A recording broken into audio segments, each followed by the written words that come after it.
حرام کمائی سے بطور گفٹ ملنے والی جائے نماز۔ کسی نے پوچھا ہے جی میرے ماموں نے جائے نماز گفٹ کی تھی، میرے ماموں بینک میں کام کرتے ہیں، تو میں نے اس جائے نماز میں جتنی نمازیں پڑھی ہیں کیا وہ مجھے دوبارہ لوٹانی پڑیں گی؟ دیکھیں، اب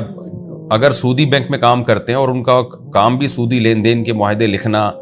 یا اس پورے نظام کو دیکھنا، اس ٹائپ کا کوئی کام ہے، جیسے بینک کا مینیجر ہوتا ہے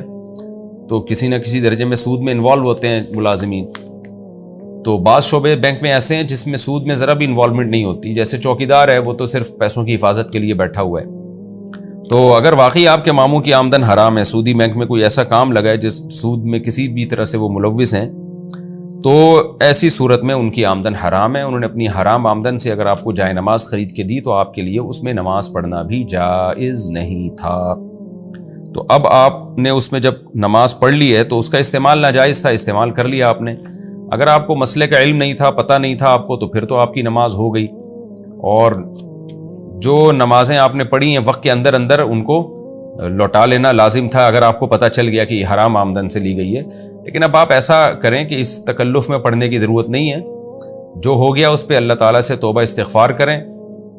اور آپ اس جائے نماز کی قیمت صدقہ کر دیں، اپنے اوپر لازم کر لیں کہ میں جتنے کی جائے نماز ہے اتنے پیسے میں صدقہ کر دوں گا۔ تو جو نمازیں ابھی تک یعنی جیسے یہ مسئلہ آپ کو بیان کیے جا رہے ہیں نا، تو جو وقتی نماز آپ نے ابھی پڑھی ہے تو اس کو احتیاطاً آپ لوٹا لیں، کیونکہ ایک قول یہ بھی ہے کہ نماز جب واجب الاعادہ ہوتی ہے تو وقت گزرنے کے بعد واجب الاعادہ نہیں رہتی وہ، تو چونکہ یہ نماز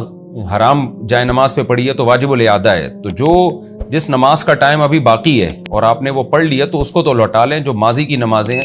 وہ اللہ تعالیٰ انشاءاللہ قبول کرے گا، اور آئندہ اس میں احتیاط کریں، اور آپ چاہتے ہیں جائے نماز رکھنا تو اس کی قیمت صدقہ کر کے جائے نماز استعمال کر سکتے ہیں۔